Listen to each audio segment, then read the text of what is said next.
राजस्थान के बेरोजगार युवाओं, किसान, मजदूरों के साथ लगातार अन्याय होता आ रहा है, जिसकी आवाज हम हर विधानसभा के सत्र में उठाते आ रहे हैं।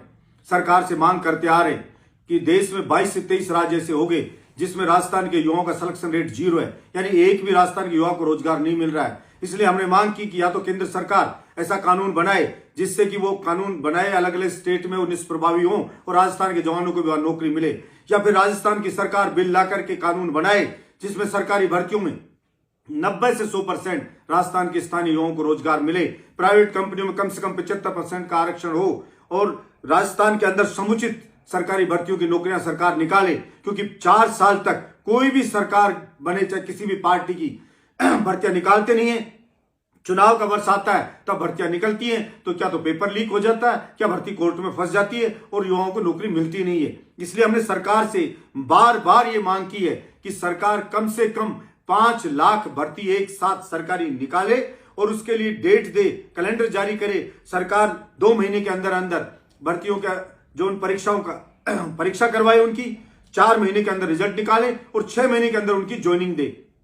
और सरकार जो चंबल का पानी बारिश के दिनों में व्यर्थ बह गया, खतरे के निशान से ऊपर चंबल बह रही थी, उस पानी को हमने मांग की सरकार से बार बार कि चाहे जेसीबी से खोद के पहुंचा दो, कितने ही जिलों में कम से कम ईआरसीपी का जो मुद्दा है 11 जिलों में वो पानी पहुंच जाता और वाटर लेवल ऊपर हो जाता, किसान को पानी मिल जाता, उसके खेत को पानी मिल जाता, सूखे कुएं में पानी आ जाता। लेकिन नहीं हुआ। यमुना का पानी खतरे के निशान से ऊपर जब बहती है यमुना, बारिश के दिनों में हमने मांग की कि वो पानी राजस्थान तक आ जाए, भारतमाला बना रहो मुंबई तक। हमने मांग की कि समुद्र का पानी नहर से ला दो राजस्थान तक, तो आबाद हो जाएगा पूरा राजस्थान। लेकिन अफसोस की बात कि इन मांगों पे, जनता की जो मांगे, इन पे किसी भी सरकार ने, ना केंद्र की सरकार ने, राज्य की सरकार ने गंभीरता से विचार नहीं किया। हमने मांग की सरकार से कि आप पुलिस की भर्ती निकालते हो, पहले पुलिस में या तो गांव का बच्चा जाता था पुलिस में या जाता था फौज में। फौज में भर्तियां हो नहीं रही है, पुलिस की भर्ती हो रही है तो कांस्टेबल चाहिए बलिष्ठ, शारीरिक रूप से मजबूत हो, उसको लिया जाता था। लेकिन अब कांस्टेबल की परीक्षा में आईएएस का पेपर पकड़ा दिया जाता है। अनपढ़ माँ बाप का बेटा, गरीब मजदूर का बेटा कैसे उस पेपर को सोल्व करे, उसका सिलेक्शन नहीं हो पाता है। ऐसे ही फौज के अंदर 4 साल के लिए बोला भर्ती की अग्निवीर, उसमें 1.5 साल ट्रेनिंग होगी, 2.5 साल मात्र नौकरी करेगा।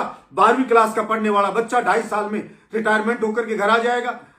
तो क्या करेगा वो, क्या खाएगा, कैसे गुजारा होगा। इसलिए मैं कहना चाहता हूं, सरकार बनाता है किसान, मजदूर, गरीब, मध्यम वर्गीय परिवार और उसी के साथ अन्याय होता आ रहा है। इसलिए सरकार उनके साथ न्याय करे और इन्हीं सभी चीजों के, सरकार की नीतियों के विरोध में कल 6 फरवरी को सूर्य उदय से सूर्य अस्त होने तक मैं बलजीत यादव बहरोड का विधायक नॉन स्टॉप दौड़ लगाऊंगा काले कपड़े पहन के। और अगर सरकार ने फिर भी नहीं चेती तो इसी फरवरी से बड़ा आंदोलन हम सरकार के खिलाफ में करेंगे, चाहे केंद्र सरकार हो चाहे राज्य सरकार हो। मैं अपेक्षा रखता हूं कि वो हमारी किसान मजदूरों की मांगों को पूरा करेंगे, क्योंकि केंद्र में भी बजट सत्र चल रहा है, यहां भी बजट सत्र चल रहा है। आशा है कि हमारी मांगों को पूरा किया जाएगा। मुझे बहुत बहुत भरोसा इस बात का। धन्यवाद।